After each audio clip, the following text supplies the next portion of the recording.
النهارده هو موضوع بقالي كام شهر كده بتكلم فيه مع اصحابي بخصوص المدارس بتاعه الاولاد، وهل فعلا بتفرق مدرسه من التانية؟ يعني لو انا دخلت اولادي مدرسه امريكان،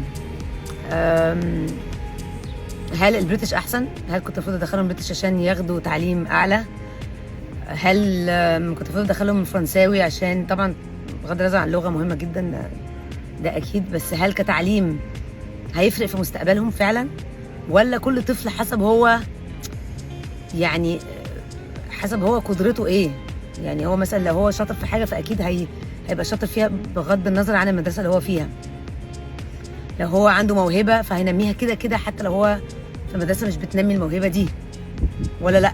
فهل مثلا الواحد يغير ولاده مثلا مدرسه عشان حاسس انها ممكن تبقى احسن؟